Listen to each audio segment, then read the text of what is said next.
आध्यात्मिक यात्रियों, कृपया अपने मन की चंचलता को शांति की पेटी से बांध लें, क्योंकि मैं आपके लिए आज फिर एक नई कहानी के साथ उपस्थित हुआ हूँ।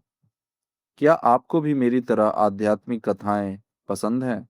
अगर हाँ, तो कृपया मेरे YouTube चैनल आध्यात्मिक अनुसंधान को अभी सब्सक्राइब कर लें और वीडियो को लाइक कर लें, क्योंकि मैं हर रोज आपके लिए एक नई कहानी के साथ आऊँगा। कृपया इस वीडियो पर अंत तक जरूर बने रहें, जिससे कि आपके जीवन में कुछ सकारात्मक परिवर्तन भी हो और साथ ही साथ मुझे और नए वीडियोस बनाने का प्रोत्साहन भी मिले। तो आइए बिना देरी के इस कहानी की शुरुआत करते हैं। श्रावण मास भगवान शिव को अत्यंत प्रिय है। इस पावन महीने की सबसे मुख्य पौराणिक कथा समुद्र मंथन और माता पार्वती की तपस्या से जुड़ी है, जिसे विस्तार से मैं आगे बता रहा हूँ।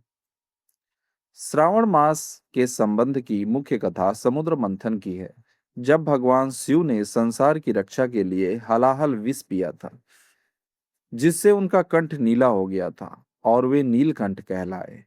इस भयंकर विष की उष्णता यानी गर्मी को शांत करने के लिए शिवलिंग पर जल और बेलपत्र अर्पित करने की परंपरा सावन में शुरू हुई। समुद्र मंथन और नीलकंठ महादेव, इस कथा का अगला चरण। समुद्र मंथन का आरंभ कैसे हुआ?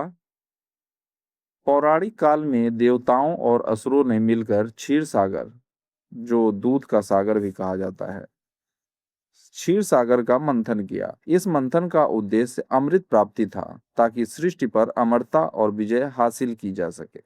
मंथन के लिए मंदार पर्वत को मथानी और नागराज वासुकी को रस्सी बनाया गया।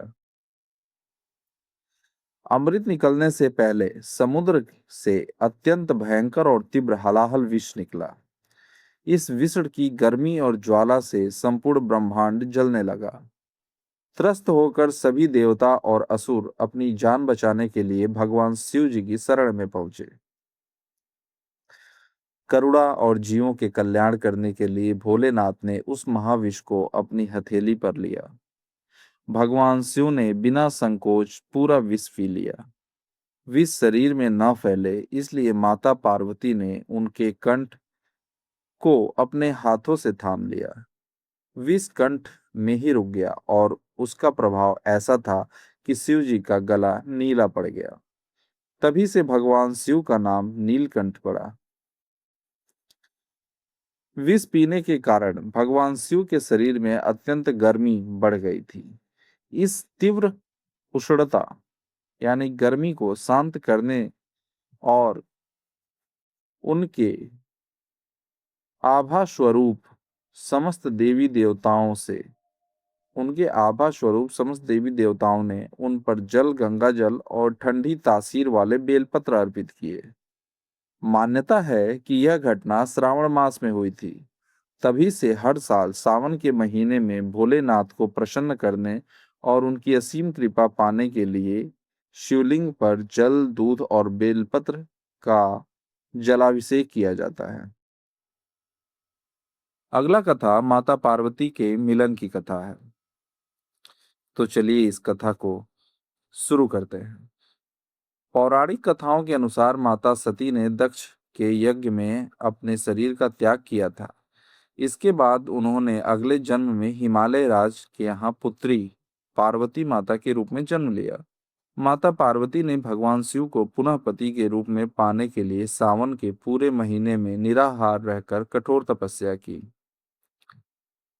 माता पार्वती की इस अचल और सच्ची भक्ति से प्रसन्न होकर भगवान शिव ने उन्हें श्रावण मास में ही अपनी अर्धांगिनी के रूप में स्वीकार किया था।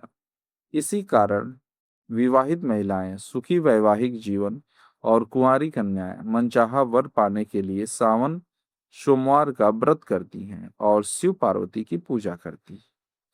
तो दोस्तों, आज की हमारी ये कहानी कैसी लगी, कृपया कमेंट बॉक्स में जरूर बताएं और अगली कहानी आप किस पे सुनना चाहते हैं ये भी बताएं। तब तक के लिए हर हर महादेव।